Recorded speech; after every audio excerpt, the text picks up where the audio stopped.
नमस्कार, alternate media में एक बार आपका फिर से स्वागत है। वेस्ट बंगाल, ममता बनर्जी 2024, ये आज का हॉट टॉपिक है। बंगाल इलेक्शंस पे बहुत लोगों ने बहुत सारे सवाल उठाए, हम चुप रहे। वहाँ की वॉयलेंस, हरमत वाहिनी, ममता बनर्जी का बदलते रुख, रेप पॉलिटिक्स, बहुत कुछ। ये सेशन थोड़ा लॉन्ग होगा, सो आपको पेशेंस मेंटेन करनी पड़ेगी।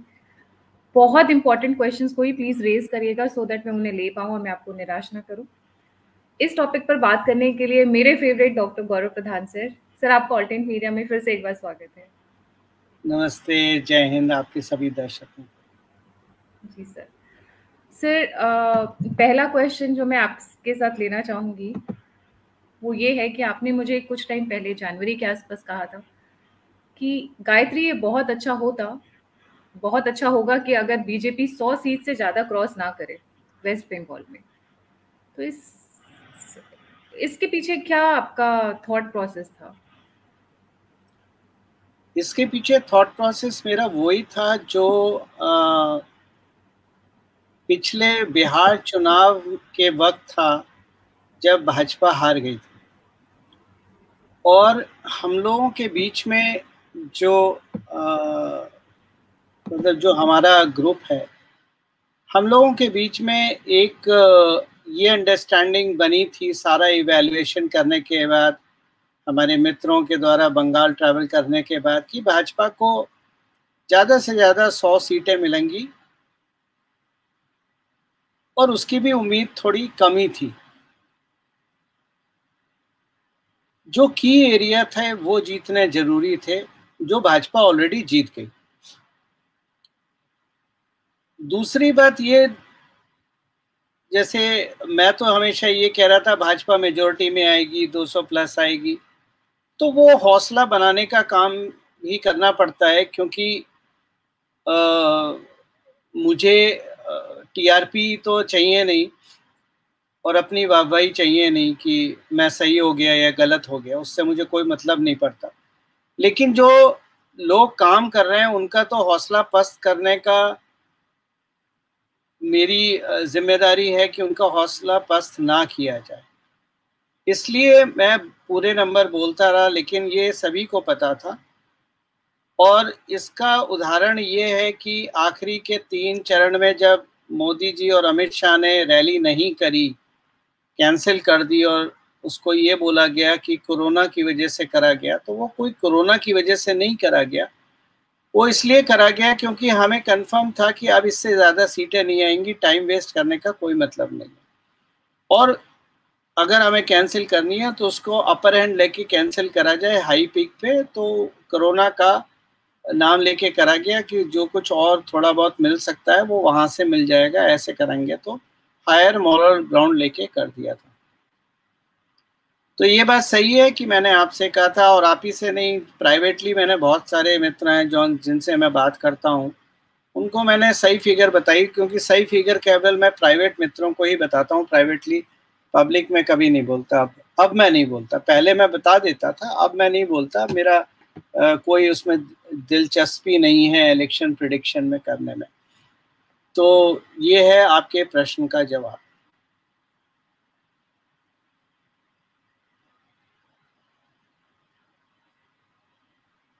आपकी आवाज नहीं आ रही गायत्री जी। वेस्ट बंगाल इलेक्शंस की बात हो रही है, तो वेस्ट बंगाल इलेक्शंस के बाद जो पोस्ट पोल वायलेंस हुआ वो बहुत डिस्टर्बिंग था। देखिए, ये डिस्टर्बिंग उन लोगों के लिए जिनको बंगाल का इतिहास नहीं पता। अनफॉर्चुनेटली, जैसे मैंने पिछले वीडियो में एक टर्म डिफाइन करी थी, पॉपकॉर्न। ये जो हमारे पॉपकॉर्न कीबोर्डिया एक्टिविस्ट है ना, ये कभी अपने घर के बाहर नहीं निकले। बंगाल जाना तो दूर की बात, या बंगाल समझना इनको दूर की बात। बंगाल का वायलेंस का इतिहास आज का नहीं है। बहुत सारे लोग नहीं जानते कि एक हरमत वाहनी हुआ करती थी, और मैं आपको लिख के दे रहा हूँ, 99% लोग इसका नाम भी नहीं जानते हैं। हरमत नहीं वाहनी क्या जानते है, हैं। इन लोगों को नहीं पता। ये कम्युनिस्ट के सरकार में एक क्या लीथल ग्रुप था, जो लोगों को मारता था, गाड़ देता था, गायब कर देता था।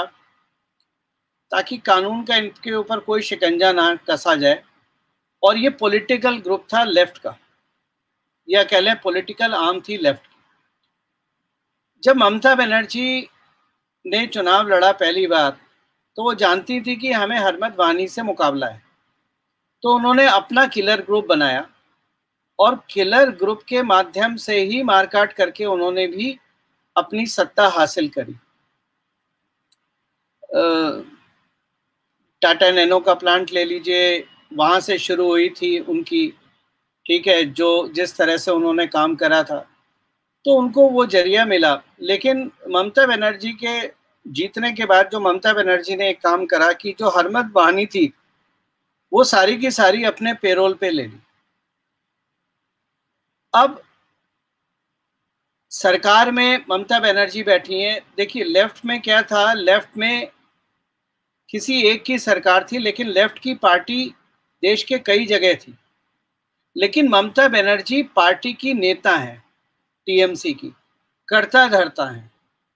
तो जैसे कि सुप्रीम कोर्ट ने भी, शायद सुप्रीम कोर्ट ने या हाई कोर्ट ने एक ऑब्जर्वेशन दिया था कि कानून का राज चलेगा या आपका राज चलेगा, अभी कुछ समय पहले। तो ये ममता बनर्जी अपना राज चलाती हैं, तो यहाँ पर कानून का किसी को डर नहीं है। तो ये जो हरमत वानी पेरोल पे ली थी और उसके बाद इसमें रोहिंग्यास और बांग्लादेशी इलीगली जो और बन के इसको एक्सटेंड करा गया, उनको अब लॉ का डर नहीं था, तो वो खुलेआम मारते थे। तो अगर पिछले 40-50 साल का इतिहास देखें बंगाल का, तो आप मतलब वैसे तो जान किसी की भी जाए दुखद होती है, किसी के साथ भी बदसलूकी हो गलत होती है, जैसे महिलाओं और बच्चों के साथ हुआ, बच्चियों के साथ हुआ। किंतु इसका इतिहास आज का नहीं है, इसका इतिहास बहुत पुराना है। और अभी जो हमने देखा है वो क्योंकि बाहर से बात निकल के आई है, लोगों को पता चली है। अच्छा, जो हमारा पॉपकॉर्न और रायता विंग है, इनको समझ तो आती नहीं है कुछ, ना पढ़ते हैं ना लिखते हैं, और जाना तो दूर की बात बंगाल में। तो इनको दिखती है ये इमोशनल होके हाय मर गया, हाय मार दिया, हाय ये हो गया, हाय वो हो गया। पर बंगाल में ये काम आज का नहीं है, ये काम बहुत पुराना चल रहा है और इसको खत्म करने में, ये अंदर से ही खत्म होगा, लेकिन इसको खत्म करने में वक्त लगेगा। जब तक आपके रोहिंग्यास और बांग्लादेशी कंट्रोल नहीं होंगे, इसको कंट्रोल करना इतना आसान नहीं होगा। ये केवल लॉ एंड ऑर्डर की सिचुएशन नहीं है, यहाँ पर ममता बनर्जी की जो शय मिली हुई है वो भी बहुत बड़ी चीज़ है। वो शय जो मिली हुई है उसकी वजह से।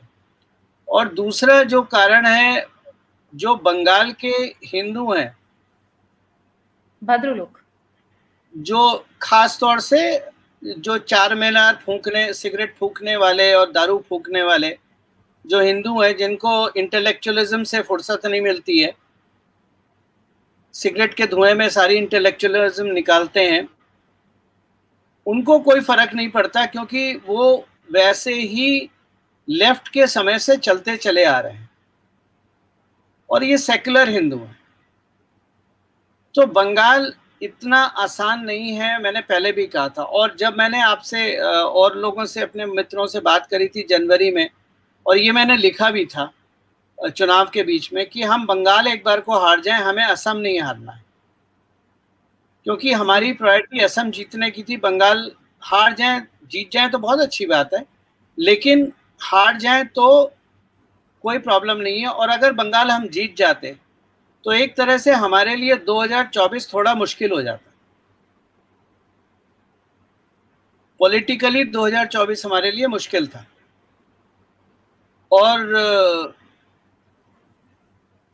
और मैं क्या बताऊं, यही बंगाल की कहानी है। आपने एक चीज और जो आपने डिस्कस भी की थी और बताई भी थी कि हरमत वाहिनी जो पहले थी और हरमत वाहिनी जो अब है, दोनों के काम करने के तरीके में बहुत डिफरेंस है।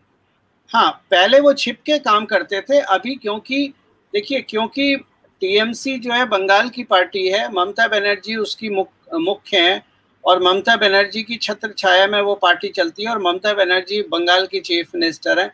तो लॉ का डर किसी को नहीं है। सारा जो प्रशासन है, तंत्र है, वो ममता बनर्जी के हाथ के नीचे है। तो इसलिए वहां पर जो हरमत वाहिनी जो अब रोहिंग्यास और बांग्लादेशियों के साथ मिल गई है, उसमें उनको अब डर नहीं रहा, क्योंकि उनको पता है कि हमें छत्र छाया ममता बनर्जी की मिलेगी। और जिस तरह ममता बनर्जी जो बांग्लादेशी हैं उनको सपोर्ट करती हैं, रोहिंग्यास को सपोर्ट करती हैं, जो उनका वोट बैंक भी बन गया है, उसको अब इस बार चुनाव में कोशिश ये हुई थी कि जो नेटिव मुसलमान है बंगाल का, वेस्ट बंगाल का जो नेटिव मुसलमान है, वो ममता बनर्जी से हट जाए।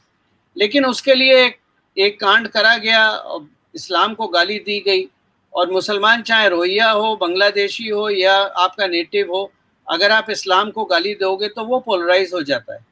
और वो पोलराइज हुआ, किसने किया, कैसे किया, वो आप सबको पता है, मैं उस बात को रिपीट नहीं करूंगा।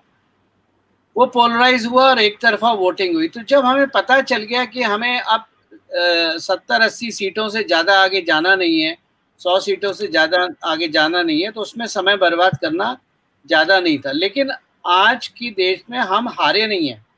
देखो, हार को भी देखने के तरीके होते हैं। आप 3 सीट से 77 सीट्स पे आ गए एक ही जंप में, जिसको ममता बनर्जी ने अपने काल में 15 साल, 10 या 15 साल लग गए थे उनको लेफ्ट के अगेंस्ट आने में। हमने वो एक ही बार में ले आए।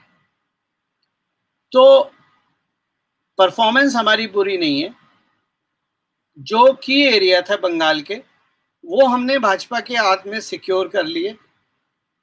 एक जगह से तो हमने एक क्रिश्चियन को मंत्री भी बनाया है अभी, और उसका भी नेशनल सिक्योरिटी के हिसाब से उसका स्ट्रैटेजिक रोल है, जिसकी वजह से उन्हें मंत्री बनाया गया है, क्योंकि वो एरिया की डेमोग्राफी बहुत प्रॉब्लमेटिक थी, उसको चेंज करना जरूरी है। तो राजनीति में जो लड़ाई है वो राजनीतिक तरीके से लड़ी जाती है, और बहुत संयम से लड़ी जाती है, इसलिए पेशेंस होना बहुत जरूरी है। अब प्रॉब्लम ये है कि आप बंगाल के बारे में कुछ भी समझा लीजिए, कितने भी सरल भाषा में समझा लीजिए, कुछ पॉपकॉर्न है जो उछलते कूदते इधर उधर आके फिर, सर आप बंगाल में कुछ बोलते क्यों नहीं? जी सर, मैं हरमत वाहिनी के बारे में एक दो पॉइंट्स और ऐड करना चाहूँगी जो शायद हमने मिस कर दिए। पहले जो हरमत वाहिनी थी, आपने बिल्कुल एब्सोल्युटली ठीक कहा कि वो चुपके से मार के चाहे क्रोकोडाइल्स को खिला दिया या कुछ भी कर दिया। अब जो हरमत वाहिनी है वो ओपनली मारती है, वो डर बिठाने की कोशिश की जा रही है, इजंट इट, कि लोग हाँ, डरें, फियर फैक्टर क्रिएट करने की कोशिश की जा रही है। हाँ मैंने कई बार इस चीज को भी बोला है। दुनिया में 2 चीजें बिकती हैं, होप और डर।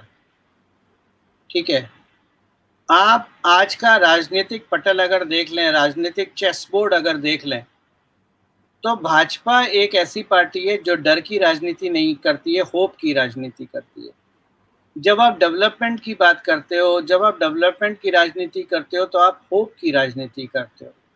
बाकी आप कोई भी पार्टी उठा के देख लीजिए, वो डर की बात करते हैं। जो डर के इकट्ठा होता है ना समूह, वो कभी लड़ नहीं सकता, वो कभी पॉजिटिव नोट पे लड़ नहीं सकता। वो एक अपना कुंबा तो तैयार कर सकता है, लेकिन वो मास मूवमेंट नहीं कर सकता। तो एक इलेक्शन चुनाव अगर आप देखिए, जैसे उदाहरण के तौर पे आप लीजिए तेलंगाना में केसीआर कभी डर की राजनीति नहीं करता, होप की राजनीति करते हैं। और नवीन पटनायक को ले लीजिए, होप की राजनीति करते हैं, डर की राजनीति नहीं करते हैं। और नतीजा ये है कि सालों से उनकी सरकार स्टेबल चल रही है। ठीक है, अपीजमेंट है नहीं है वो अलग विषय है डिस्कशन का, लेकिन अगर आप देखिए ये डर की राजनीति नहीं करते हैं। जहां पर भी आप डर की राजनीति करेंगे वहां स्टेबिलिटी नहीं आएगी। जी सर, अभी आपने कहा कि अच्छा हुआ वो 100 सीटों से वाला जो स्टेटमेंट आपने कहा कि अच्छा हुआ बीजेपी नहीं जीती और ममता बनर्जी जीत गई। आपके हाँ, स्टेटमेंट के पीछे थॉट? मेरे इस स्टेटमेंट के पीछे तो पूरी व्याख्या है गायत्री जी। जी, वही व्याख्या तो जानना चाहते हैं सर। व्याख्या में समय लगेगा, आपके दर्शक, रात हो गई है, बोर तो नहीं हो जाएंगे व्याख्या का अगर मैंने समझानी शुरू करी तो? नहीं सर, हम पहले ही बता के आए हैं कि हम लंबे डिस्कशन के लिए आ रहे हैं आज। चलिए इसकी शुरुआत करते हैं थोड़ा सा इतिहास जानने की कोशिश करते हैं। इतिहास से पहले मैं आपको महाभारत का एक संदर्भ बताना चाहता हूं। महाभारत का युद्ध तैयार था, कुरुक्षेत्र के मैदान में दोनों सेनाएं खड़ी हुई थी। अर्जुन चाहते थे श्री कृष्ण को अपना रथ बीच में ले जाएं ताकि वो अपने प्रिय जनों को लड़ने से पहले एक बार देख सके। और वहां पर भगवान श्री कृष्ण ने अर्जुन को गीता का उपदेश दिया था। गीता का उपदेश बहुत सारे लोग मानते हैं कि, और मैं भी मानता हूं कि वो कर्म की व्याख्या है, कर्म का सिखाना है। लेकिन अगर दूसरे तरह से सोचा जाए, अगर उसकी सिचुएशन के हिसाब से सोचा जाए कि कर्म की व्याख्या तो हम कैंप में भी दे सकते थे, युद्ध के बीच मैदान में देने की क्या जरूरत थी। और अर्जुन को अपने प्रियजनों को देखने के बाद, उनको नमस्कार करने के बाद देने की क्या जरूरत थी। तो उसका कारण यह था कि श्री कृष्ण ने यह देखा कि अर्जुन के मन में भय है, और गीता का उपदेश उनका उसके मन में से भय निकालने का भी एक गीता का सार है, अगर समझने की कोशिश करी जाए। लेकिन गीता का उपदेश भगवान श्री कृष्ण ने केवल अर्जुन को नहीं दिया था। उसी वक्त वही गीता का उपदेश लाइव कोई और भी सुन रहा था। एनडीटीवी के कैमरे लगे थे, रवीश कुमार वहां खड़े हुए थे, कवर कर रहे थे, बरखा दत्त और रवीश कुमार। और वो लाइव टेलीकास्ट संजय के माध्यम से धृतराष्ट्र सुन रहे थे। लेकिन यहां समझने की जरूरत है, भगवान श्री कृष्ण जब अर्जुन को गीता उपदेश दे रहे थे तो अर्जुन समझ रहा था, और गीता उपदेश का लाइव टेलीकास्ट संजय के माध्यम से एनडीटीवी के कैमरा से होते हुए जो धृतराष्ट्र के पास पहुंच रहा था, धृतराष्ट्र उसे सुन रहे थे। समझना और सुनना, ये दो बहुत, पॉलिटिक्स में ये दो बहुत इंपॉर्टेंट चीजें। जब आप समझते हो तो आपका मन खाली होता है, आप जो समझाया जाता है उसको ग्रैस्प करने की कोशिश करते हो। लेकिन जब आप सुनते हो कोई भी चीज, तो आप कंपेयर करना शुरू करते हो, क्योंकि आपका मन फ्री नहीं है। जैसे कि हम टीवी में जब डिबेट सुनते हैं तो हम कंपेयर करते हैं, हम न्यूज कंपेयर करते हैं। मेरे टेलीग्राम चैनल पे मैं कितना भी सरल शब्दों में लिख दूं, 10-20 पॉपकॉर्न आ ही जाते हैं जो सुनने के मूड में होते हैं, समझते नहीं है। तो समझना और सुनना दो अलग अलग चीजें होती हैं। नरेंद्र मोदी कोई आज राजनीति में तो आए नहीं। अफसोस ये है कि वो बेचारे कभी कॉलेज नहीं गए, कॉलेज के बाद डिस्टेंस एजुकेशन नहीं ली, और उन्होंने अपना पूरा जीवन, मतलब हम में से जितने भी कमेंट करते हैं, बहुत से तो शायद पैदा भी नहीं हुए थे जितना उनका कैरियर रहा है राजनीति में, और जो पैदा हो गए थे वो उस समय एम फॉर मंकी पढ़ रहे थे, एम फॉर मोदी नहीं पढ़ रहे थे। तो मोदी की एजुकेशन, राजनीतिक एजुकेशन, राष्ट्र को समझने की एजुकेशन सत्ता से जुड़ी हुई है, धरातल से जुड़ी हुई है। और जो लोग कमेंट करते हैं, इन्होंने राजनीति हार्वर्ड में, एमआईटी में, आईआईटी में, जेएनयू में, डीयू में, जादवपुर यूनिवर्सिटी में बैठ के सीखी, टीवी के डिबेट में सीखी है। यहां ये दो बहुत बड़ी चीजें हैं। गांधी परिवार की तो मैं बात करता नहीं, क्योंकि वो तो कभी ना धरातल पे गए न कभी कॉलेज में गए, ठीक है। तो वो उनकी क्या पढ़ाई रही है, क्या समझ रही है, वो तो हम सब जानते हैं। लेकिन नरेंद्र मोदी क्या चीज है नरेंद्र मोदी की ताकत, नरेंद्र मोदी की समझ बूझ और नरेंद्र मोदी की राजनीतिक समझ, अगर कोई दो लोग समझते हैं, जिसमें से एक अब स्वर्गवासी हैं, तो उनका नाम है अहमद पटेल दिग्विजय सिंह।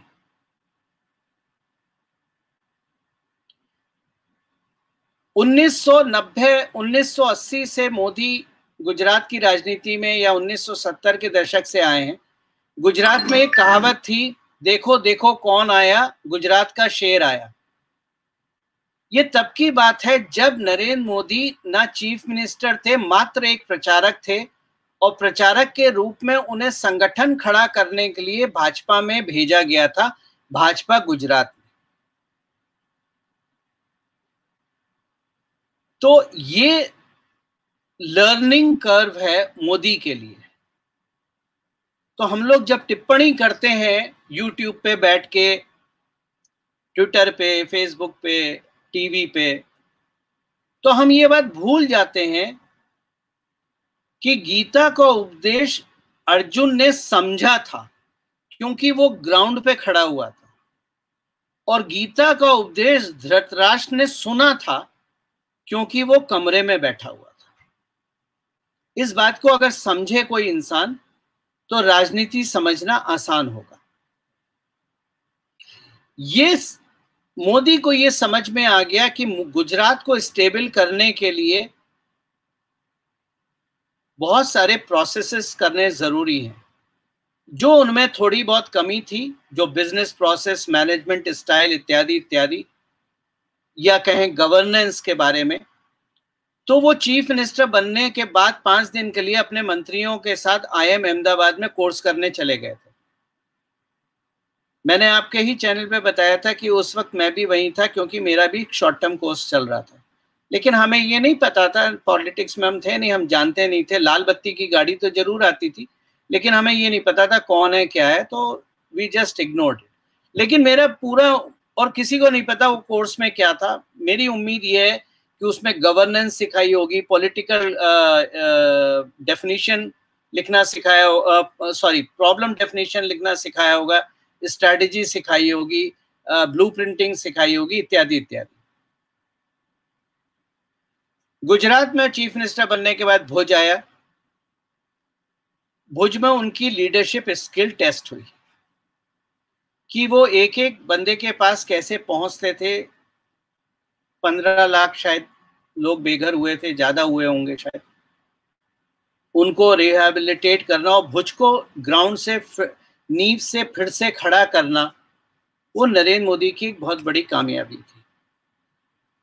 मैं ये नहीं कह रहा उस वक्त वो प्रधानमंत्री बनना चाहते थे, लेकिन नरेंद्र मोदी को ये बात समझ में आ गई कि अगर मेरे को गुजरात को स्टेबल करना है, तो गुजरात में डेवलपमेंट ही एकमात्र साधन है।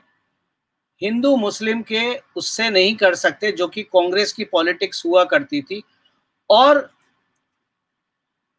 चूंकि अहमद पटेल ये बहुत अच्छी तरह से जानते थे कि नरेंद्र मोदी की ली हुई लकीर जो है, जो काम है, जो उन्होंने जहां से छोर पकड़ी है गुजरात की, और जहां वो पहुंच सकते हैं, क्योंकि अहमद पटेल भले ही कांग्रेस में हो, लेकिन एक बहुत लर्नर्ड आदमी थे, राजनीति के अच्छे जानकार थे, और वो भविष्य देख सकते थे। सोनिया गांधी की स्ट्रेंथ अहमद पटेल थे। सोनिया गांधी को कुछ नहीं आता है। तो ये था कि नरेंद्र मोदी को खत्म कैसे किया जाए, क्योंकि जल्दी खत्म करना बहुत जरूरी है। तभी गोधरा हुआ और सारी चीजें हुई, 2002 हुआ। पूरी तरह से मोदी और उसकी टीम को खत्म करने के लिए तैयारी हुई, यहां तक कि भाजपा ने भी मोदी का साथ छोड़ दिया।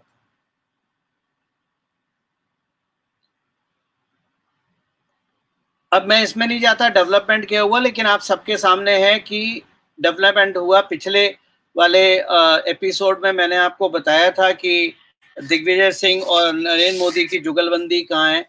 वो जो 2-4 दिन उन्हें मिले थे उसमें उन्होंने क्या, कितने लोगों की सफाई करी, क्यों करी। लेकिन गुजरात आज 20 साल हो गए स्टेबल है। तो 2014 में जब मोदी प्रधानमंत्री के लिए आए, जब लोग कहते थे देश में ने कोई नहीं जानता, दुनिया में कोई नहीं जानता, अमेरिका ने वीजा बैन लगा दिया है, कहीं जा नहीं सकते, इत्यादि इत्यादि। ये अलग बात है कि उनके अपने पर्सनल रिलेशन जापान से भी रहे, मिडिल ईस्ट से भी रहे, इजराइल से भी रहे, और भी बहुत जगह उन्होंने अपने दिखाए नहीं लेकिन थे। तो जब मोदी 2014 में आए तो मोदी को दिखाने के लिए अपने पीछे काम था। मोदी कोई हिंदू नेता, ये अलग बात है, हिंदुओं ने वोट दिया, जो भी था, एक यूफोरिया, उस पे बाद में बात करेंगे। लेकिन डेवलपमेंट की अगर बात करी जाए तो मोदी को दिखाने, और मैंने आपके एपिसोड में पहले भी बताया था, आडवाणी जी के 2009 में हारने के बाद 2014 के प्रधानमंत्री की तैयारी शुरू हुई थी और नरेंद्र मोदी ने ये काम अपने हाथ में लिया था। 2009 में इसलिए हारे थे मोदी, इसलिए बीच में नहीं थे क्योंकि संजय जोशी से उनका 36 का आंकड़ा था, क्योंकि दोनों ही काबिल लीडर हैं, लेकिन संजय जोशी का काम करने का तरीका प्रैक्टिकल नहीं था और मोदी के काम करने का तरीका प्रैक्टिकल था। तो जब मोदी 2014 में आए तो जब वो इलेक्शन के लिए लड़े तो उन्होंने देश को और दुनिया को जो दिखाया वो अपना 14, 15, 12, 13 साल का जो गुजरात में उन्होंने राज किया और डेवलपमेंट किया वो दिखाया। क्या ममता बनर्जी कुछ दिखा सकती है?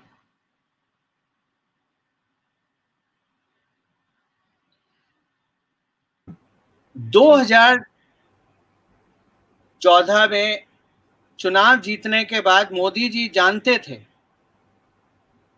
कि आज मेरे साथ कट्टर हिंदू खड़ा है, क्योंकि उसकी अपेक्षाएं कुछ अनरियलिस्टिक अपेक्षाएं हैं, हर चीज आज हो जाए ये मानता है।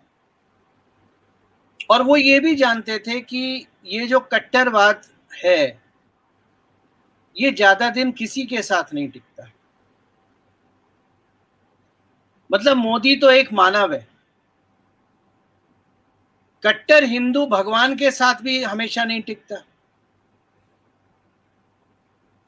भाई आज मेरी कोई मनोकामना है, आज मैं राम जी की पूजा करता हूं, नहीं पूरी होती तो मैं कृष्ण जी के पास चला जाता हूं, नहीं पूरी होती मैं शिव जी के पास चला जाता हूं, फिर मैं दुर्गा माँ के पास चला जाता हूं, वहां भी नहीं होता है तो काली माँ के आगे जाके मैं बलि चढ़ा देता हूं, फिर मैं हनुमान भक्त बन जाता हूं।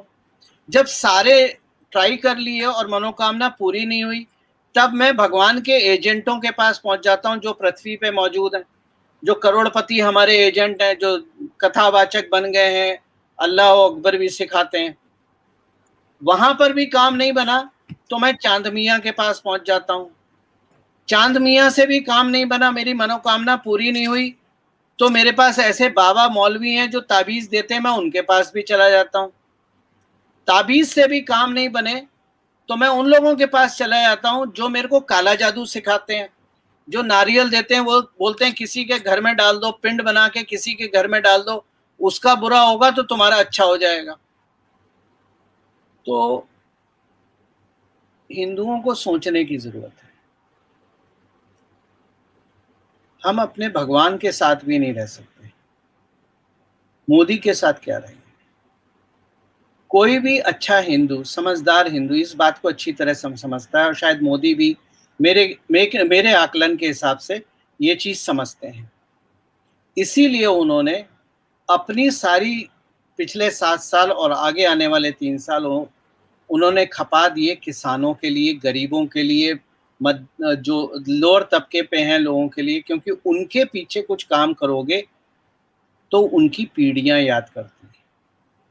किसान की जब फसल, हर फसल के दौर में उसको पैसा मिलेगा, उसकी प्रोग्रेस होगी तो वो किसान भी आपके साथ आएगा। इसीलिए ये बात करी गई कि हमें किसानों की इनकम को दुगना करना।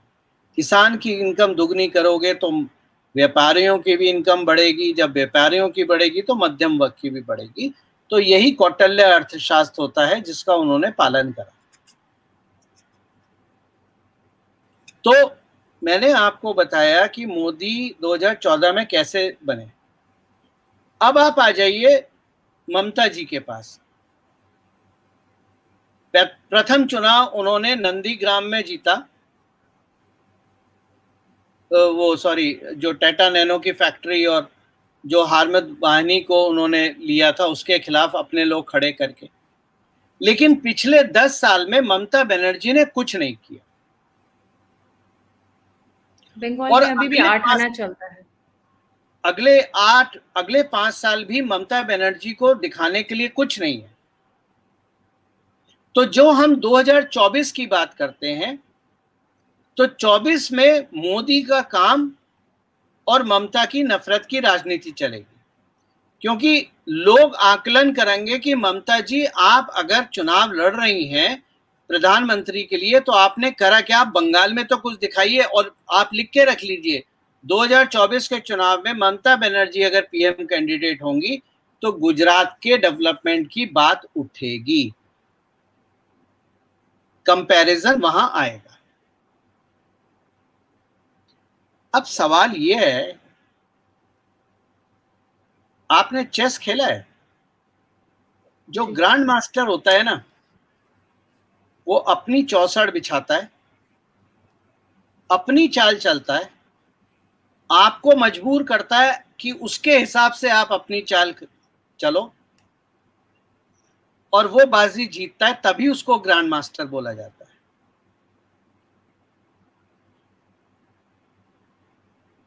यूपीए का अगर हम बात करें इसी को समझने के लिए, तो जैसा कि मैंने लोकसभा चुनाव से पहले बताया था, जिसका वीडियो मेरे चैनल पे है, कि 2019 का चुनाव तो राहुल गांधी लड़ लिए, 2022 यूपी का चुनाव प्रियंका गांधी लड़ रही। कांग्रेस को अब समझ में आ चुका है कि 2022 में यूपी में कांग्रेस कुछ नहीं कर पाएगी, क्योंकि ब्राह्मण कार्ड उसका 2019 में फेल हो गया और 2024 में भी 2022 में भी फेल होगा। इसीलिए अब G23 ये बोलता है कि क्या हम 2024 का चुनाव बिना गांधी के लड़ सकते हैं। यानी ये बात साफ हो गई कि यूपीए के 3 ही कंटेंडर होंगे, राहुल गांधी, ममता बनर्जी और शरद पवार। बंगाल चुनाव के वक्त अगर किसी ने मुझे पढ़ा हो तो मैंने मार्च 17 या 20 को लिखा था कि शरद पवार बंगाल में कैंपेन करने नहीं जाएंगे और अंत में कोई ना कोई बहाना बनाया जाएगा। शरद पवार ने ऑपरेशन का बहाना बनाया और वो नहीं गए। कारण ये था कि शरद पवार चाहते थे ममता बनर्जी चुनाव हार जाएं। अगर ममता बनर्जी चुनाव हार जाती तो 2024 में यूपीए चेयरमैन या यूपीए कैंडिडेट, पीएम कैंडिडेट के कंटेंडर शुद्ध रूप से केवल शरद पवार होते, क्योंकि राहुल गांधी ऑलरेडी खत्म हो चुके और ममता बनर्जी हार गई। इसलिए ममता बनर्जी का जीतना जरूरी था। अब आप ये समझो राजनीति यहां पर कि शरद पवार का ममता बनर्जी का जीतना क्यों जरूरी था और शरद पवार का यूपीए कैंडिडेट ना बनना ज्यादा अच्छा क्यों है। शरद पवार अगर यूपीए के कैंडिडेट बनते 2024 में, मतलब अगर ममता बनर्जी हार जाती, तो शरद पवार से कोई ये नहीं पूछता कि तुम ये बताओ तुमने अपने राज्य में क्या करा, क्योंकि शरद पवार की पार्टी कहीं पावर में है ही नहीं। और महाराष्ट्र तो आपको अगले साल गिराना ही है। तो शरद पवार के पीछे की लेगेसी के बारे में कोई बात नहीं, इसलिए वो मोदी के अगेंस्ट एक स्ट्रॉन्ग कंटेंडर बन सकते थे, क्योंकि यहां वो कलेक्टिव डेवलपमेंट लेके आते जितने भी महागठबंधन के नेता हैं उनका। भाई अगर शरद पवार शीर्ष पे रहते तो जितने भी महागठबंधन के कंटेंडर हैं, जिस भी स्टेट से हैं, सबके पैबंद जोड़ जोड़ के एक कपड़ा, एक चुनरी बनाई जाती जो शरद पवार के सिर पे पहनाई जाती। लेकिन अगर ममता बनर्जी कंटेंडर बनती हैं तो महागठबंधन के बाकी नेताओं के करे हुए कोई भी काम उनके स्टेट में हो वो डाइल्यूट हो जाते हैं, क्योंकि Mamata Banerjee running sitting chief minister West Bengal की। तो यहां पर पब्लिक साइकोलॉजी अगर आप समझिए तो आप बंगाल का डेवलपमेंट ही कंपेयर करेंगी, लोग बंगाल का डेवलपमेंट कंपेयर करेंगे। अब आपको मेरे को ये बताइए 2021 में बंगाल का चुनाव हारना ज्यादा बेनिफिशियल है या जीतना ज्यादा बेनिफिशियल है? सर आप जिस पॉइंट ऑफ व्यू से बोल रहे हैं वो तो डेफिनेटली लगता है कि हारना ज़्यादा बेटर है, बट अभी जो वायलेंस हुआ या जिस तरीके से एकदम रोहिंग्यास और बांग्लादेशीज बैठे जा रहे हैं, that is also very painful. आप फिर वही सवाल कर रही है ना गायत्री जी। अभी 10 मिनट हमने आपको वायलेंस समझाया, हरमद वाहिनी की पूरी कहानी समझा दी। अगर आप इसके बाद भी वायलेंस लेके आती हैं तो या तो आप मुझे समझना नहीं चाहती या आप बंगाल समझना नहीं चाहती। सर इसमें एक पॉइंट में ऐड करना भूल गई थी, 16 अगस्त खेला होली दिवस भी मनाया गया। वो चलने दीजिए, ये सब अब इनकी कोई वैल्यू नहीं रहेगी। ममता बनर्जी को नरेंद्र मोदी ने पॉलिटिकली मजबूर कर दिया है कि अगले जब तक भी आप मुख्यमंत्री हो, और मुझे लगता है बाई इलेक्शन भी हो ही जाना चाहिए, जीती जाएंगी, ये शायद हमारे ही फायदे में रहेगा। ममता बनर्जी को आपने पॉलिटिकली प्रेशराइज कर दिया है कि बंगाल में डेवलपमेंट करो, ताकि 2024 में बात करने के लिए कुछ तो हो तुम्हारे हाथ में। अभी क्या है, सेंट्रल की एक भी स्कीम ममता बनर्जी इंप्लीमेंट नहीं करती। या थोड़ा सा जानकारी के लिए यूपी समझा देता हूं। लोग को लगता है कि योगी जी हिंदूवादी हैं, हिंदुओं के लिए काम कर रहे हैं और ये सारी चीजें, इसलिए उन्हें जीतना चाहिए। या हिंदू का कोई किसी बहरूपिये को आप भगवा पहना के ला देंगी, वो हिंदू को बांट देगा तो योगी जी हार जाएंगे। तो इस बहरूपिये का कोई काम नहीं है। योगी जी ने जो काम करा है ना, वो तो लोग समझना ही नहीं चाह रहे। योगी जी ने 100% केंद्र की स्कीमों को यूपी में इंप्लीमेंट किया है और कुछ ऐड करके किया है। कोई भी स्कीम हो, चाहे वो उज्ज्वला योजना हो, चाहे वो घर की योजना हो, चाहे वो टंकी में से पानी वाली हो, आयुष्मान भारत हो, कुछ भी हो, जो भी स्कीम केंद्र ने लॉन्च करी है, योगी सरकार ने उसको 100% रूप में यूपी में इंप्लीमेंट किया है।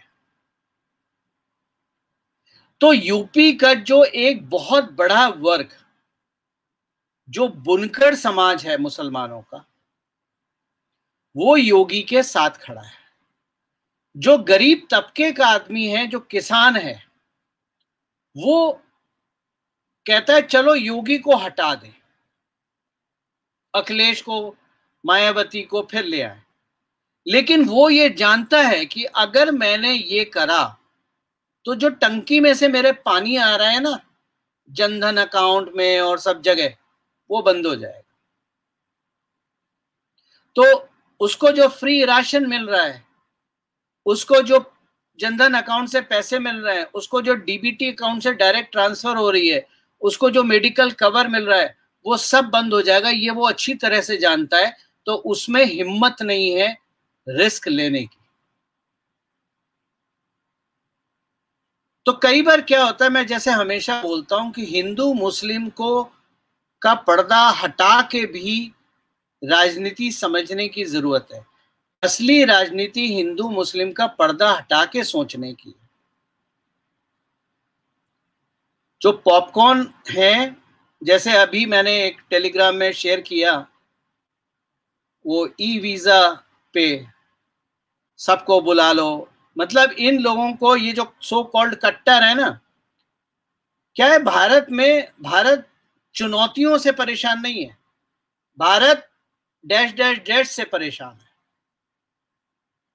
इनको ई वीजा नहीं पता कि जब एम्बेसी बंद हो जाती है तो ई वीजा ऑनलाइन इशू होता है, लेकिन सबको गारंटेड नहीं होता, उसके प्रोसेस वही होते हैं, बैकग्राउंड चेक इत्यादि इत्यादि, वो सब चलता है।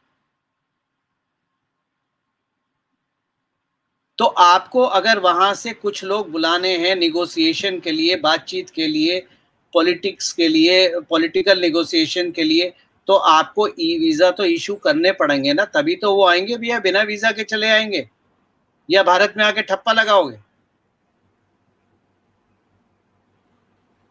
क्या है कि ये लोग अपने रूम से टॉयलेट के तक जाते हैं और उसके बाद फिर कीबोर्ड पकड़ के बैठ जाते हैं। इन्होंने कभी इमिग्रेशन पे नहीं गए, इन्होंने कभी वीजा नहीं लगवाया, इसलिए इनकी जानकारी कम है, लेकिन आदत है हर चीज पे ज्ञान फैलने की, तो ज्ञान फैलते। तो यूपी का मैं हमेशा बोलता हूँ, हिंदू मुस्लिम का पर्दा हटा के अगर देखोगे तो बहुत कुछ दिखाई दे। यही बंगाल में है। अब 2024 में अगर नहीं, ये गारंटी है, लगभग 99% मुझे उम्मीद है कि ममता बनर्जी यूपीए की पीएम कैंडिडेट बनेंगी और इनकी जमानतें जब्त होंगी, क्योंकि भाषा की सीमा एक है। नौटंकी जो ये करती हैं, यूपी और बिहार का जो वोटर है वो बहुत अच्छी तरह से जानता है कि नौटंकी क्या होती है, काम क्या होता है, उसने देख लिया। ममता बनर्जी बोलती हैं हम बनारस से लड़ेंगे, आके लड़ो, अगर जमानत ना जब्त हो जाए तो मैं भी हार जाऊंगा सब कुछ। तो जो चेस बोर्ड सजाया है ना, वो अमित शाह और मोदी ने मिलकर सजाया है। चालें यही चलेंगे और सामने वाले से चालें चलवाएंगे। अब आप खुद सोचो, अगर ये हाइपोथेसिस मेरी मान लो, जिसको मैं हाइपोथेसिस तो नहीं कहता, ये सटीक आंकलन है और ये यही सही होगा, ये अलग बात है 3 साल लगेंगे इसको सही होने में, लेकिन अगले 3 साल मोदी ने ममता बनर्जी को मजबूर कर दिया है कि तुम अपने राज्य में काम करो, डेवलपमेंट करो।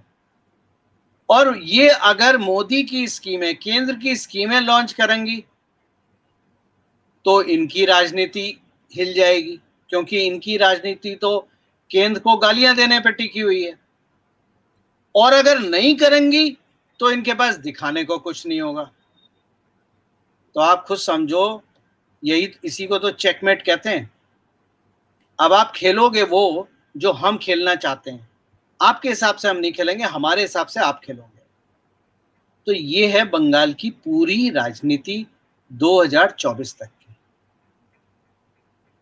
जी सर, एक क्वेश्चन जो मुझे भी थोड़ा सा डिस्टर्ब कर रहा था पीछे कुछ टाइम से। एक तरफ तो ममता बनर्जी खेला होवे दिवस मना रही हैं, और स्पेशली उन्होंने फुटबॉल मैच ऑर्गेनाइज किया था, क्योंकि वहाँ के कुछ एक कार्यकर्ता और जो बीजेपी लीडर्स हैं उनसे मैं टच में, उन्होंने बताया कि बंगाल बनाम भारत ऐसा करके फुटबॉल मैच ऑर्गेनाइज किया गया, और वो भी डायरेक्ट एक्शन डे 16 अगस्त खेला होवे दिवस। एक बहुत बड़ी सोच है इसके अंदर, 365 डेज हैं वो। Let me just please complete. वो किसी भी दिन को चूज कर सकती थी। ममता बनर्जी ने 16 जानबूझ के चुनी, क्योंकि आपकी बात सही है, क्योंकि डायरेक्ट एक्शन डे है, और डायरेक्ट एक्शन डे से उनका मतलब ये था कि अब हम मोदी तुम्हारे डायरेक्टली तुमसे खेलेंगे। अपीसमेंट डे भी तो कर सकते हैं ना सर, अपीसमेंट करी थी एक पर्टिकुलर माइनॉरिटी की। वो सब नहीं है, खेला हो भाई ये है कि अब हम डायरेक्टली आपके साथ खेलेंगे, और यहाँ पर ममता बनर्जी अपना खूंटा गाड़ रही हैं 2024 के चुनाव में पीएम कैंडिडेट बनने की। ममता बनर्जी की एक बहुत बड़ी प्रॉब्लम है, बहुत एम्बिशियस हैं, लेकिन एम्बिशियस होने के साथ उनको अपने ऊपर कंट्रोल नहीं है। वो 16 अगस्त को उन्होंने डिक्लेयर करा कि अब मेरी लड़ाई सीधी सीधी 2024 में नरेंद्र मोदी के अगेंस्ट है, और यही वो चाल है जो मोदी जी खेल गए, क्योंकि लोग फुटबॉल मैच देख के वोट नहीं देंगे। हाँ, जो बंगाल के हिंदू हैं, जो मुसलमान हैं, जो उनका वोट बैंक है, और वो जो चार मीनार सिगरेट फूकने वाले बुड्ढे हैं इंटेलेक्चुअल, वो ममता बनर्जी को वोट जरूर देंगे। लेकिन मूलतः बंगाल ममता बनर्जी को वोट नहीं देगा, क्योंकि 10 साल उसने जीरो डेवलपमेंट देखा है, और आगे भी नहीं होगा। क्योंकि आप समझो, वही मैं समझा रहा हूं, अगर ममता बनर्जी कोई भी डेवलपमेंट करती हैं तो परसेप्शन बनेगा कि मोदी की राह पे डेवलपमेंट की पॉलिटिक्स कर रही हैं, जो ममता बनर्जी 1 मिनट के लिए भी सहन नहीं कर सकती। और अगर डेवलपमेंट नहीं करेंगी तो 2024 में प्रधानमंत्री कैंडिडेट होने के बाद वो किस बात का दावा करेंगी कि वो क्या कर सकती हैं, जिसने अपने राज्य में 15 साल रहने के बाद, 12-14 साल रहने के बाद कोई डेवलपमेंट नहीं करा। वो अब क्या डेवलपमेंट, वो देश का क्या डेवलपमेंट करेगी? आप देखो, ये सारी चीजें इतिहास से उठाई जाती हैं, ये रिएक्टिव नहीं है, इसमें सोचना पड़ता है।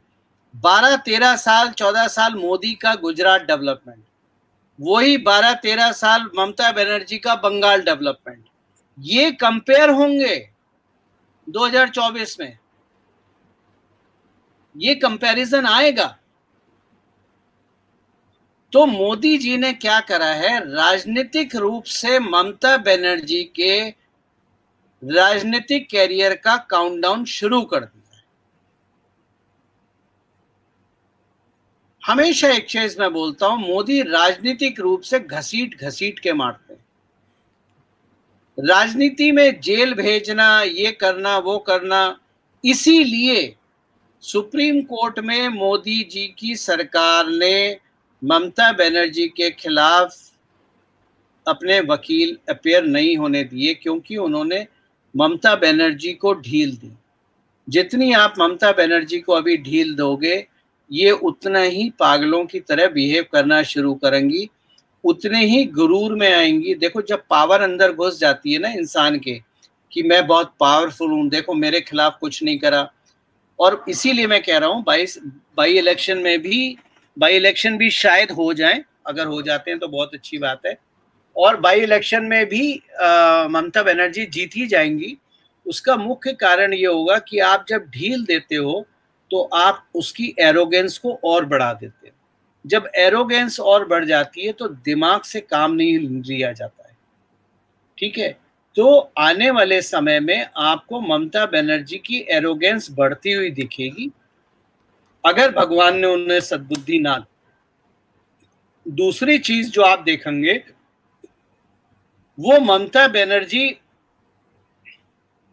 दुर्गा पूजा, काली पूजा में बहुत बढ़ चढ़ के हिस्सा लेंगी जी, द हिंदुत्व फेस, हिंदू वाला हाँ, फेस। क्योंकि जो मुसलमान है उसको फ्रीज कर दिया है, उसको ये बता दिया जाएगा ये हमारी प्रधानमंत्री तो बनेंगी और तुम्हारे सबके बारे न्यारे हो जाएंगे। लेकिन अभी हिंदू को बताना जरूरी है। तो जैसे नुसरत जहां ने दुर्गा पूजा की नौटंकी करी थी, सेम विल बी रिपीटेड। और जितने हमारे राइट विंग के उतावले लोग हैं वो जमीन पे लेट के सीधे हो गए थे, उनको दुर्गा डिक्लेयर कर दिया था। यही हाल बंगाल में होगा कि ममता बनर्जी अब दुर्गा पूजा, काली पूजा, सरस्वती पूजा, दिवाली इत्यादि जो त्योहार हैं हिंदुओं के, उसमें बहुत बढ़ चढ़ के हिस्सा लेंगे और हिंदू बोलेंगे देखो वाह क्या ममता बनर्जी है, हिंदूवादी ये ममता तो बनर्जी। आप देखते रहना। अगर 3 साल में बंगाल का 4 मीनार सिगरेट फूकने वाला हिंदू ममता बनर्जी को दुर्गा डिक्लेयर ना कर दे तो आप जो बोलेंगी मैं हार जाऊंगा। यही फूकने वाले जो लोग हैं ना, चरस फूकने वाले बंगाल में, ये जो 60 लाख हिंदू हैं जिन्होंने भाजपा को वोट नहीं दिया, यही ममता बनर्जी को दुर्गा डिक्लेयर करेंगे। लेकिन 2024 में देश ममता बनर्जी से पूछे, बंगाल नहीं, देश ममता बनर्जी से पूछेगा काम क्या किया आपने, 14 साल मिले आपको। Sir the most funny part is I have been to Calcutta once, और वहां पे आज भी अठन्नी और चवन्नी चलती है। This is very strange. सही मतलब बात वो है। ऐसा, आप जब वहां जाते हैं तो ऐसा लगता है आप एक अलग ही दुनिया में आ गए हैं, जो आज से 50 साल पहले की दुनिया थी, जहाँ अठन्नी चवन्नी, हाथ घोड़ा, उस टाइप, आप, ट्राम चलना। आई मीन या आपकी बात बिल्कुल सही है। मैंने बहुत वक्त बंगाल में गुजारा है, तो मुझे, इसलिए मैं जमीनी हकीकत जानता हूँ। मैं कोई घर में बैठ के बंगाल पे कमेंट नहीं कर रहा, या 1 दिन के लिए गया, 7 दिन के लिए गया, उस पर कमेंट नहीं कर रहा। मैंने कई साल बंगाल में निकाले हैं, इसलिए मुझे बंगाल का अच्छी पकड़ है। इसके अलावा जो हमारा मित्र मंडली है 4-5 लोगों की, हम लोग बंगाल में, हम सब ने कलेक्टिवली बंगाल में बहुत समय निकाला है। नक्सलवाड़ी को हमने पढ़ा है। तो जो लोग नक्सल बोलते हैं ना, अर्बन नक्सल, वो अर्बन नक्सल आप जब बोलते हैं ना तो आप नक्सलवाड़ी को गालियां देते हैं। नक्सलवाड़ी एक जगह है, और नक्सलवाड़ी में जहां कभी लाल सलाम बोलता था, वहां नक्सलवाड़ी में अब जय श्री राम बोला जाता है, वंदे मातरम बोला जाता है। दुख की बात यह है कि जो तथाकथित इंटेलेक्चुअल हैं, जो नक्सल पे किताबें लिखते हैं या जो यूट्यूब वीडियो बनाते हैं और ज्ञान फैलते हैं, इनको ये नहीं पता कि नक्सलवादी और माओवादी में फर्क क्या है। मैं बोलता हूं आई लव यू नक्सलवादी, नक्सलवाड़ी आई लव यू, क्योंकि वहां जय श्री राम और वंदे मातरम बोला जाता है। नक्सलवाड़ी का रहने वाला बंदा नक्सल कहलाता है, नक्सलवाड़ी का रहने वाला बंदा नक्सल कहलाता है। चूंकि लाल सलाम की शुरुआत वहां से हुई थी, इसलिए उसको ब्रांड नक्सली बोल दिया। लेकिन लाल सलाम नक्सली नहीं है, लाल सलाम माओवादी है। वो माओ की फिलॉसफी फॉलो करता है, तो उसकी सही व्याख्या जो है वो माओवादी है, वो नक्सल नहीं है। तो जब हम बोलते हैं कि अर्बन नक्सल, वो अर्बन नक्सल नहीं है, वो अर्बन माओवादी है। क्षमा करें पर दुख होता है कि ये जो कीबोर्ड वॉरियर है ना, ये ना पढ़ना चाहते हैं, ना समझना चाहते हैं, ना सुनना चाहते हैं। ये हेडलाइन देखते हैं और उधम कूद मचाना शुरू कर देते हैं। इसीलिए मैंने शुरुआत में महाभारत की व्याख्या करी थी कि अर्जुन ने गीता का उपदेश समझा था, धृतराष्ट्र ने गीता का उपदेश सुना था। ये जितने भी टीवी पे हैं, चाहे कोई भी हो, मैं ब्लैंकेट लेके चल रहा हूं, मैं एक को भी बाहर नहीं कर रहा हूं। और जितने ये यूट्यूब वाले हैं, बड़े बड़े चैनल बन गए, या ब्लू टिक होल्डर हैं ट्विटर पे, इन्होंने गीता का उपदेश धृतराष्ट्र की तरह सुना है, समझा नहीं है। तभी आपके साथ ही हमने पिछला एपिसोड करा था कि मोदी को समझने की जरूरत है, मोदी को सुनने की, जानने की जरूरत नहीं है। अरे मैं तो पिछले 10-12 साल से मोदी जी को समझने की कोशिश कर रहा हूं, अभी भी शायद 5% भी समझ नहीं पाया हूं। लेकिन वही है, मैं अगर आज कोई बात बोलता हूं, मजाक उड़ती है मेरी, और उड़नी चाहिए, क्योंकि आप धृतराष्ट्र हो, आप सुन रहे हो, आप समझ नहीं रहे हो। लेकिन अंत में होता वही है जो मैंने बताने की कोशिश की। आप अभी दूर मत जाइए, अफगान में भी वही होगा जो आपके साथ डिस्कस करा था ना, वही होगा। कल परसों हमने डिस्कस भी किया था कि Taliban is coming back to India. I mean, they're talking to India, unofficial channels में. हाँ सर, एक बहुत इंटरेस्टिंग क्वेश्चन है, हमारे एक व्यूअर हैं शंकर नारायणन स्वामी का। इनका क्वेश्चन है, for 2024 Mamata could get in international sponsors a cabal of academics in US are setting up anti-Hindutva RSS seminars on 9/11 this year, in which 44 to 45 US universities are funding it. देखो, ये जो महाशय हैं academics का जो नाम लिया है, ये फालतू लोग हैं। ये जो एकेडमिशियन है ना, ये जो इंटेलेक्चुअल कबाल है, ठीक है, और इसमें केवल एकेडमिक्स के लोग नहीं आते हैं, इसमें x IAS officer, x IPS officer और एक्स बाबू भी हैं जो लगे पड़े हैं। मतलब कोशिश है उनकी। अभी उनका टारगेट उन्हें जो मिला है वो यूपी चुनाव का है, उसके बाद उन्हें टारगेट 2024 का मिलेगा। जो ग्राउंड पे है वो ही जीतेगा। सोशल मीडिया ने एक सुनामी 2014 में सोशल मीडिया का इस्तेमाल था, यूजेबिलिटी थी, लेकिन 2014 के बाद सोशल मीडिया की यूजेबिलिटी केवल ट्रोलिंग जैसी रह गई है, कंस्ट्रक्टिव नहीं है। हमें वाइस चांसलर का पद नहीं मिला तो हम मोदी के अगेंस्ट अब लिखेंगे, हमें CBI का डायरेक्टर नहीं बनाया तो हम मोदी के लिए लिखेंगे, हमारे रिटायरमेंट होने के बाद हमारे पुराने केस खोल दिए मोदी ने तो अब हम मोदी के खिलाफ लिखेंगे। तो ये जो व्यक्तिगत अप्रोच लोगों की है ना, उन्हें अगर ये लगता है कि इसको करने से मोदी की राजनीति में आप कोई डेंट डाल सकते हो, तो सही बात है, आप एक छोटा सा तबका जिसकी सुबह सोशल मीडिया से होती है, शाम सोशल मीडिया पे हो जाती है, जो बनाना को हिंदी में केला बोलते हैं ये भी नहीं जानते, उन लोग को आप इन्फ्लुएंस कर सकते हैं।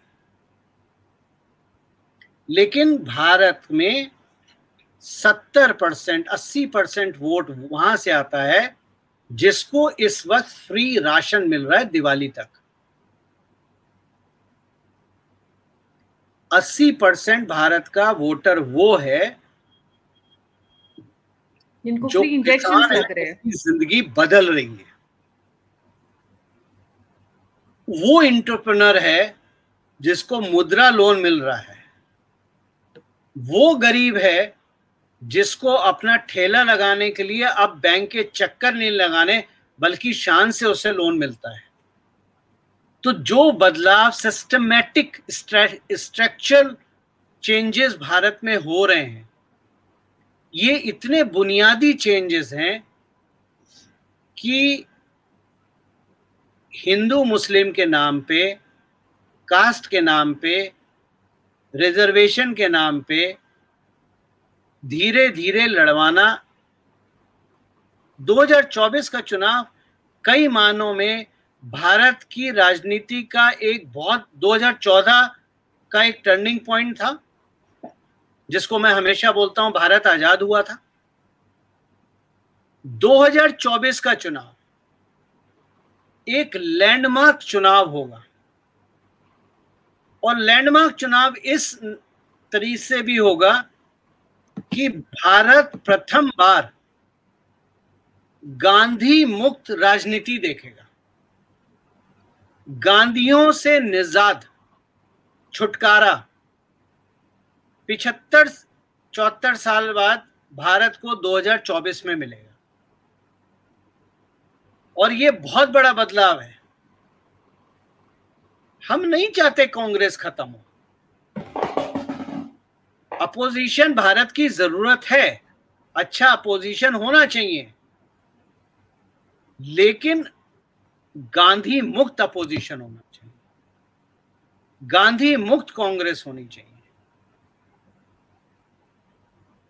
कांग्रेस से किसी को भी, किसी भी मैच्योर इंसान को नफरत नहीं हो सकती जो ये मानता है कि राष्ट्र में एक अपोजिशन भी होता है, एक डिबेट भी होती है, एक डिस्कशन भी होता है संसद में, ताकि अच्छा डिबेट हो, अच्छी डिस्कशन हो, तो अच्छी बातें बाहर निकलेंगी राष्ट्र के लिए। लेकिन वो अपोजिशन तभी संभव है जब गांधी मुक्त होगा। 2019 के लोकसभा चुनाव में यूपी से कांग्रेस को एक सीट मिली थी, सोनिया गांधी की। आप रायबरेली अगर नहीं गई हैं, क्योंकि हम तो चुनाव के वक्त घूमे हैं वहां पर, नफरत करते हैं सोनिया गांधी से वहां के लोग। लेकिन भाजपा ने एक कैंडिडेट, स्ट्रॉन्ग कैंडिडेट खड़ा ही नहीं करा, और जो खड़ा उसने कैंपेन नहीं करी। तो इसका तो सही मायने में यही मतलब हुआ ना कि कांग्रेस की सोनिया गांधी की सीट सोनिया गांधी ने जीती नहीं थी, दान में दी गई थी। क्योंकि जब पड़ोस से, अमेठी से राहुल गांधी वायनाड भाग सकते हैं, तो आप समझदार इंसान समझ सकता है कि रायबरेली की सीट भाजपा ने गिफ्ट करी थी, ताकि जो कब्र में कीलें ठोकी जा रही हैं ना, वो सोनिया गांधी संसद में बैठ के देखें, प्रत्यक्ष रूप से देखें। और 2024 का चुनाव वो चुनाव होगा जिसमें भारत प्रथम बार कांग्रेस मुक्त होगा, यानी गांधी मुक्त होगा। तो जो आपका सवाल था, इस कवाल पे, और इसमें आपने शायद नाम नहीं जोड़ा, जो नाम मैं बता देता हूं, जो फेवरेट नाम है सबका, सोरोस का, जॉर्ज सोरोस का। कुछ नहीं निकलना, आप चिंता मत करो। हाँ, इन लोगों को काउंटर करने की जरूरत है, तो इनको पे लो, इससे ज्यादा इन पे ध्यान देने की जरूरत नहीं है, इनकी बात को सीरियसली लेने की जरूरत नहीं है। सर, व्यूअर्स में से ही एक क्वेश्चन ये भी है, व्हाई, क्योंकि कांग्रेस की बात हो रही थी, why people still supporting Congress even if it is irrelevant today? देखो, कांग्रेस को लोग क्यों सपोर्ट करते हैं? कांग्रेस में एक 10% का रूल चलता है, नीचे काम हुआ 10% आपने ऊपर खिसकाया, आपने अपना 10% रखा, बाकी ऊपर खिसका दिया, फिर 10% कटा, बाकी ऊपर। तो वो जो चेन है कमाई की, वो सबको मिलती है, दलालों को, और वो मैडम तक जाती है। तो ये जो, अब आप बताइए, अगर मैं 10% वाला हूं, सपोर्ट नहीं करूंगा, तो मैं तो अपने पेट पे लात मार रहा हूं ना, मुझे देश से कोई लेना देना नहीं है, मैं अपने पेट पे लात मार रहा हूं। भाई, अगर कांग्रेस सरकार में होती, रफाल विमान खरीदे जाते, मैडम को हिस्सा मिलता, जो बिजनेसमैन है उसे हिस्सा मिलता, बिचौलिया जो है उसे हिस्सा मिलता। अब मोदी ने तो मिडिल मैन निकाल के सबको दाएं बाएं कर दिया ना। उसने कहा ना किसी का हिस्सा, ना कुछ, ना मैं लूंगा ना तेरे को दूंगा। तो इसलिए मोदी से भाजपा के लोग भी नफरत करते हैं, और इसीलिए कांग्रेस के लोग कांग्रेस को, सब जानते हैं राहुल गांधी मूर्ख आदमी है। आप प्राइवेटली किसी भी कांग्रेस के नेता से बात कर लीजिए, चाहे वो आपके मोहल्ले का नेता हो या बड़ा नेता हो, वो सब कहेंगे राहुल गांधी लुटिया डूब रहा है। लेकिन राहुल गांधी के साथ सब खड़े हुए हैं, क्योंकि अगर उनको उम्मीद है अगर गलती से भी ये कुछ दाएं बाएं करके जीत गया, क्योंकि कांग्रेस को मेजोरिटी नहीं चाहिए, कांग्रेस को केवल 100 सीटें चाहिए भाजपा को साइड करने के लिए। और कांग्रेस अगर सरकार फॉर्मेशन का हिस्सा बन गई तो इनका 10% वाला धंधा फिर से शुरू हो जाएगा। तो आप ये बताइए कौन अपना मकान उखाड़ेगा? इसीलिए मैं कह रहा हूं ना कि 2024 में जब भारत गांधी मुक्त होगा तब कांग्रेस टूटेगी, और तब जो कांग्रेस बन के सामने आएगी वो वरिष्ठ लोगों की, राष्ट्र हित में काम करने वाली लोगों की एक अच्छी कांग्रेस चुनाव के बाद बनेगी। जी। यानी 2019 का जो चुनाव होगा वो असल माने में दो पार्टियों के बीच का चुनाव होगा। जी। तो अभी आप 2024 तो हमारा है। जी सर, एक क्वेश्चन आया हुआ है व्यूअर्स की साइड से कि ममता बनर्जी क्या हमेशा से ऐसी थी, क्योंकि उन्होंने अटल बिहारी वाजपेयी गवर्नमेंट के साथ के टाइम पर भी थी, और did she change after 2004 specifically? देखो, ममता बनर्जी बहुत एम्बिशियस है। अटल जी के साथ वो, पहली चीज तो ममता बनर्जी तो कांग्रेस से ही आई है ना, है तो उसमें कांग्रेस का डीएनए। अटल जी के साथ आई थी ताकि मंत्रालय मिले, और मंत्रालय से वो बंगाल में अपने बीज बोना चाहती थी जो उन्होंने बखूबी बोए। नरेंद्र मोदी, अमित शाह, ये दो ऐसे लोग हैं जो ये मानते हैं कि राजनीतिक नैतिकता का मतलब तभी सार्थक है जब आप सत्ता में होते हो। राजनीतिक नैतिकता का सार्थक होना, अगर आप सत्ता के बाहर हो तो राजनीतिक नैतिकता का कोई अर्थ नहीं है, जो अटल जी मानते थे। इसीलिए क्यों मैं लोगों को बोलता हूं रामायण पढ़ो, गीता पढ़ो। वो रामायण के फॉलोअर थे अटल बिहारी जी, और अटल जी रामायण को पूर्ण रूप से फॉलो करते थे। नैतिकता, कैरेक्टर डेवलपमेंट, वो उनके लिए महत्व था। जो नेक्स्ट लेवल आता है वो गीता आती है, वो कृष्ण आते हैं, कि वहां नैतिकता का महत्व तब है जब आप सत्ता में हो।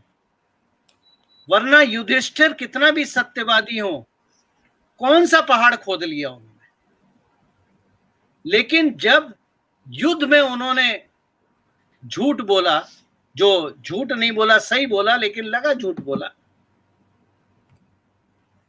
नैतिकता वहां है। अभिमन्यु का वध इसलिए जरूरी था ताकि जो नैतिकता का रूल है, जो युद्ध के नियम हैं, उनको तोड़ा जा सके, और वो भी दूसरा पक्ष तोड़े, हम नहीं तोड़े। क्योंकि तो हम तो वचनबद्ध हैं सत्य से, धर्म से और नैतिकता से।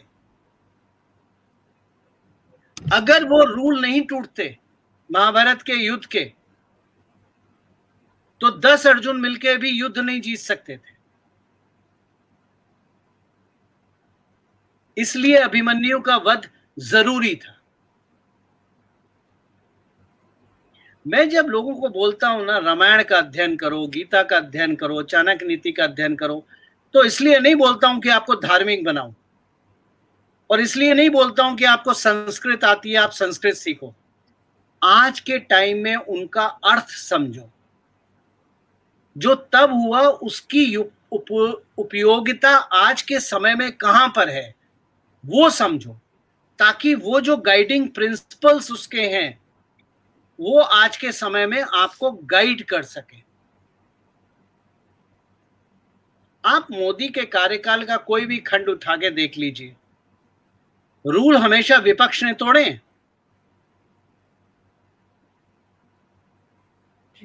अगर जैसे मैंने पिछली बार आपके वीडियो में बोला था, भगवान श्री कृष्ण जरासंध को बार बार क्यों छोड़ते थे?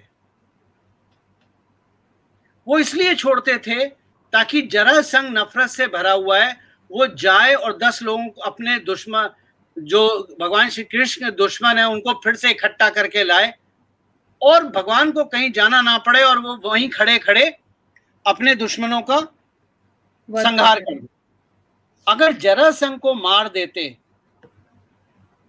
तो भगवान श्री कृष्ण को हर जगह जाना पड़ता अपने दुश्मनों को मारने के लिए। तो जब लोग कहते हैं सोनिया गांधी को जेल क्यों नहीं भेजा, अरे भाई सोनिया गांधी वो मैग्नेट है जो सारे दुश्मनों को इकट्ठा करती है। ममता बनर्जी भी दिल्ली में सबसे पहले सोनिया गांधी से मिली, उसके बाद विपक्ष के और लोगों से मिली, क्योंकि वहां पर उनको एंडोर्समेंट सोनिया गांधी से चाहिए था कि यूपीए का पीएम कैंडिडेट के बारे में आपके बारे में सोच सकते हैं। उसी का दूसरा चरण सोनिया गांधी के लिए था। सोनिया गांधी ने जो करा वो ये कि रोम से उनको इनविटेशन आया ह्यूमन राइट्स पे बोलने के लिए। ये कोई आइसोलेटेड इवेंट्स नहीं है, ये कोई आइसोलेटेड इनविटेशन नहीं है, ये पूरे पजल का एक हिस्सा है।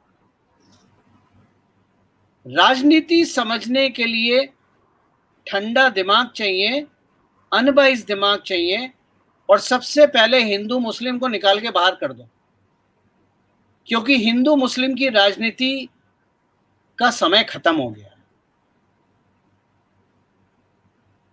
राष्ट्र की राष्ट्र नीति क्या है उस पे सोचो, और तब आप हर व्यक्ति का, हर राजनेता का पीछा देखो, उसके 20 साल 25 साल देखो, कहां किससे कनेक्शन था, क्या स्टेटमेंट था, बहुत सारी चीजें।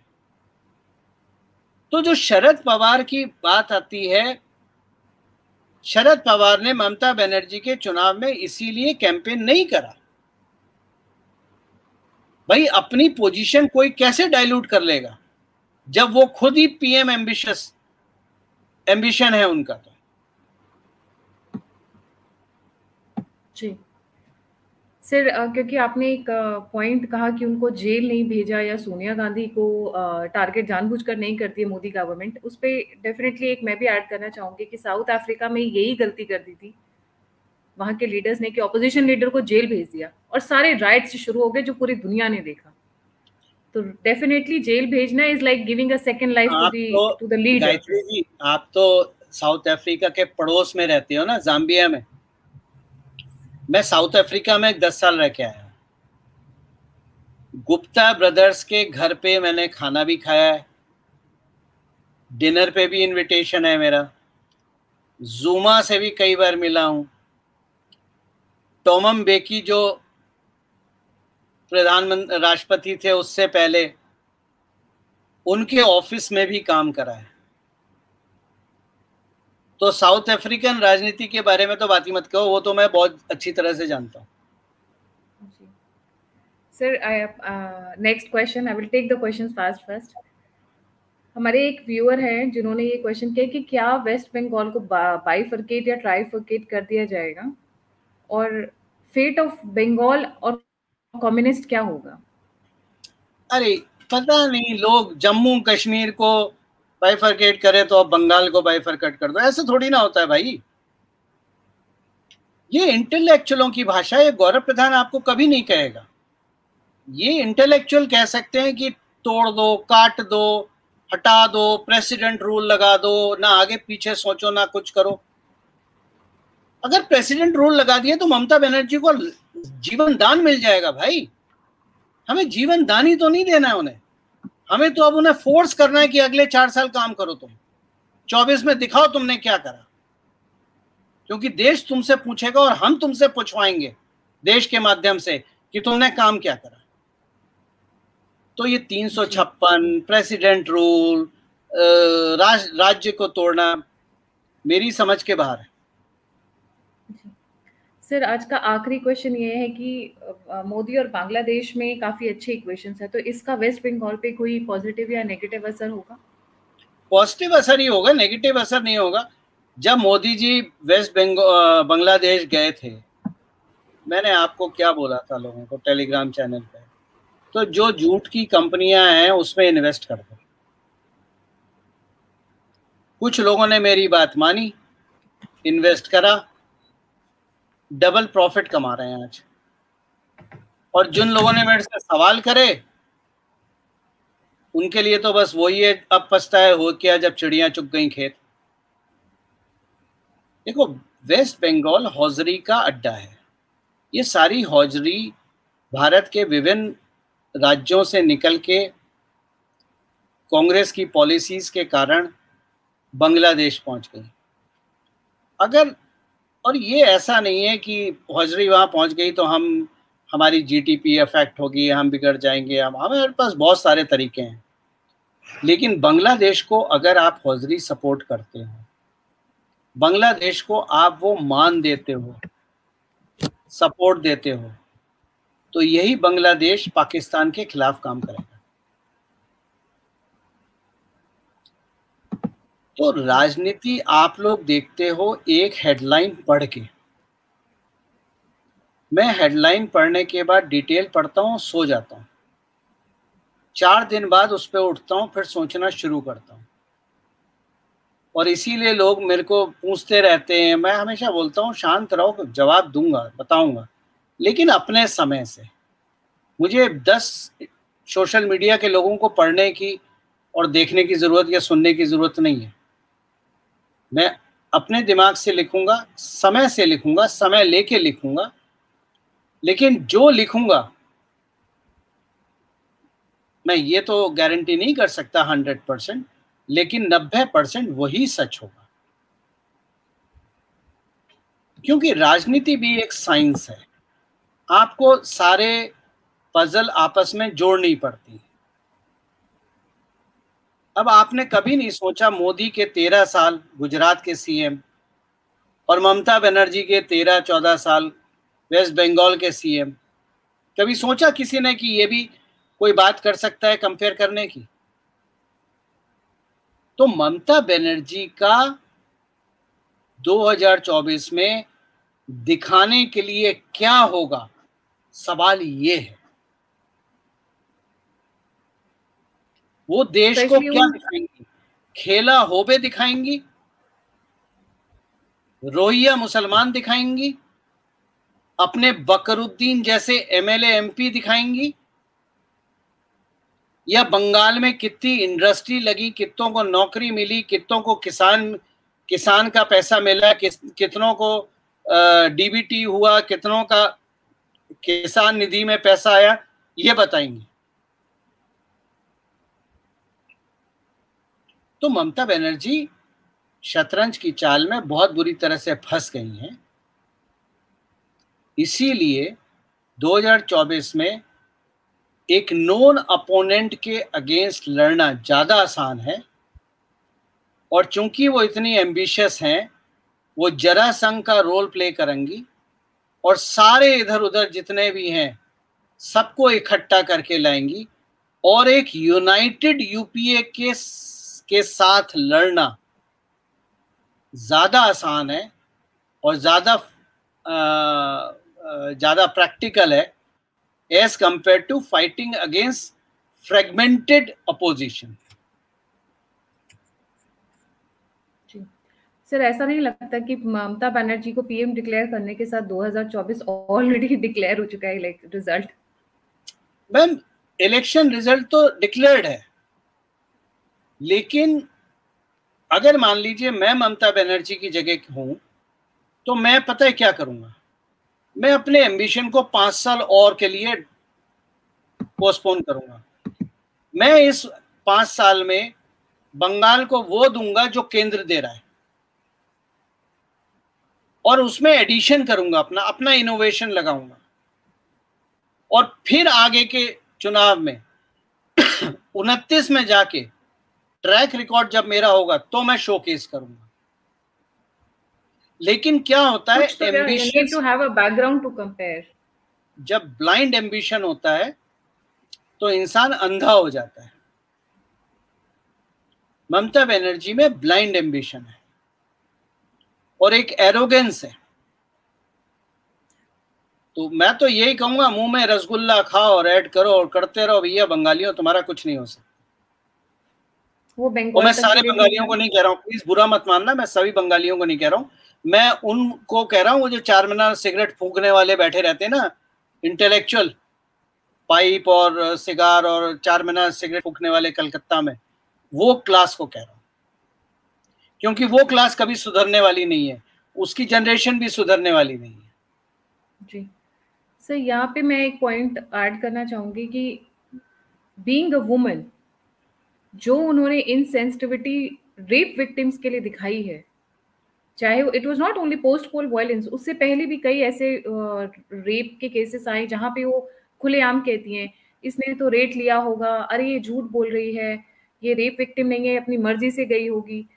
दो that kind of image has is, जब भी वो as a PM candidate announce होंगे, वो बहुत बुरी तरीके से बैकफायर करेगा, because being a woman rather than being more sensitive, she went on the contrary to be more rude, shrewd and blunt. मतलब एक जो सेंसिटिविटी एक वुमन की होनी चाहिए, she actually dropped it. Madam क्यों? सवाल ये Because क्यों? she's tadka, she's like a devil, I mean sorry to use क्यों? that word, but मैं आपसे पूछ रहा हूँ क्यों? because obviously to please the people, जो उसके उनके ही लोग हैं जो ये कर रहे हैं, उनको हाँ, ऑब्वियसली उनको फॉर्मेट कर रही है, वो उनको सीमेंट कर रही है अपने साथ, come what may, I stand by you. जब आपने हरमद वाहिनी को पाला और हरमद वाहिनी के माध्यम से आप पंचायत से लेके एमपी एमएलए के चुनाव लड़ते हो, तो क्या आप उनके अगेंस्ट चले जाओगे? क्योंकि वही तो आपकी सीढ़ी है।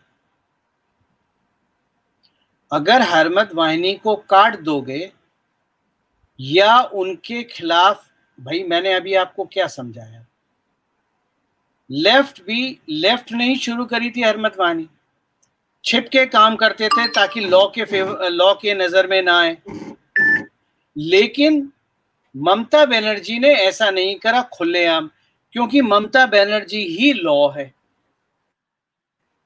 अब अगर आपने इन लोगों के खिलाफ एक्शन लिया, और हरमद वानी का मतलब ये नहीं है कि केवल रोहिंग्या या बांग्लादेशी है, मतलब शहर के गुंडे, मवाली, सुपारी सब हैं उसमें। अगर आप उनके खिलाफ रहोगे तो आप कहीं ना कहीं तो चेन तोड़ोगे। तो जिस सीढ़ी पे आप चढ़ते हो, राजनीति के लिए आपने जो सीढ़ी बनाई है अपनी, आप वो तो नहीं काटोगे ना। तो इसीलिए वो वुमेन के खिलाफ इनसेंसिटिव। देखो, सवाल वुमेन का और मैन का नहीं है। इंसान कोई भी मरे या किसी के साथ भी, एक आदमी को भी अगर आप बाजार में थप्पड़ मारते हो तो उसके लिए भी, अगर वो इज्जतदार आदमी है ना, तो उसके लिए भी कई मौतों जैसा होता है। तो यहाँ औरत और मर्द, मेल और फीमेल में हम नहीं डिफ्रेंशिएट करते। कोई भी इज्जतदार इंसान हो, उसके लिए वो कई मौतें होती हैं। लेकिन ममता बनर्जी उठाया क्योंकि रेप पॉलिटिक्स बहुत ज्यादा चल रही है इंडिया में। सो वही है ना, आप वही है ना। देखो रिएक्टिव क्या है, हाय ममता बनर्जी ने ऐसा स्टेटमेंट दिया, लेकिन कितने लोग सोचते हैं पीछे जाके कि ऐसा स्टेटमेंट क्यों दिया? क्योंकि यही तो उनकी सीढ़ी है। अपनी सीढ़ी को तो वो नहीं काटेगी, और इसी सीढ़ी के माध्यम से वो इतनी एरोगेंट है। डीमोनेटाइजेशन में जब कमरा भर के नोट बर्बाद हुए ममता बनर्जी के, तो वो इंसान नरेंद्र मोदी के एंटी, अब एक चीज बताता हूं, 2016 की रिपोर्टें उठा के देखो, डीमोनेटाइजेशन से पहले की, ममता बनर्जी एंटी मोदी नहीं थी, मतलब खुलेआम एंटी मोदी नहीं थी, जैसे आज खेला होवे कर रही हैं, या जैसे मोदी जी जब बंगाल गए थे तो उन्होंने स्टेज पे बेइज्जती कर दी थी। इस तरह की ममता बनर्जी 2016 में डीमोनेटाइजेशन से पहले की नहीं थी। और डीमोनेटाइजेशन से पहले जो चुनाव हुए थे वो, मतलब 2021 से पहले वाले जो चुनाव थे, वो भाजपा ने प्लेट में दिए थे ममता बनर्जी को, क्योंकि जीएसटी पास कराना था। ममता बनर्जी डीमोनेटाइजेशन के बाद भड़की, क्योंकि मालदा मॉड्यूल खत्म हो गया, नोट छपाई बंद हो गई, कमरे भर के जो नोट थे वो बंद हो गए, पैसा नहीं बचा। तो ममता बनर्जी के पास जीतने के लिए केवल हरमत वाहिनी बची थी, जिसके माध्यम से वो चुनाव जीतती है। तो आपको वो चीज काटनी है। अब आप हरमत वाहिनी को सेंट्रल फोर्सेस देके तो कंट्रोल कर नहीं सकते। आप कितनी सेंट्रल फोर्सेस भेज दोगे? 5,000 भेज दोगे, 10,000 भेज दोगे, 25,000 भेज दोगे? जब हरमत वाहिनी छोटे छोटे गांव में कोने में जाके बैठी हुई है, हर जगह तो आप सीआरपीएफ बीएसएफ नहीं लगाओगे ना, तो सेंट्रल फोर्सेस कितनी इफेक्टिव होंगी? इसीलिए इनको चुनाव में हरा के घसीट के मारना जरूरी है। और इसीलिए 2024 में अगर ये प्रधानमंत्री कैंडिडेट बनती हैं तो ये बहुत बुरी तरह से हारेंगी और ये उनकी राजनीतिक आत्महत्या होगी। और अगला चुनाव, बंगाल का अगला चुनाव, पूर्ण बहुमत से भाजपा जीतेगी। ये आप लिख के रखें। और ये मैं प्राइवेटली नहीं बोल रहा हूं, यही मैं प्राइवेटली भी बोलूंगा आपको और यही मैं पब्लिकली बोलूंगा कि अगला 2000 जब भी होना है चुनाव, अगला 2026 में होगा ना, शायद 24 अगला तो है 2026 में होगा ना, अगला 2026 का बंगाल का चुनाव पूर्ण बहुमत से भाजपा जीतेगी। और ममता बनर्जी अगर प्रधानमंत्री कैंडिडेट बनती हैं तो खत्म हो चुकी होंगी। सब कुछ इस पे डिपेंड करता है कि पीएम कैंडिडेट ममता बनर्जी बनती हैं या नहीं। और अभी के एनालिसिस के हिसाब से, अभी की राजनीतिक पटल को अगर आप देखेंगे तो Mamata Banerjee undisputed UPA candidate हैं 2024 के लिए।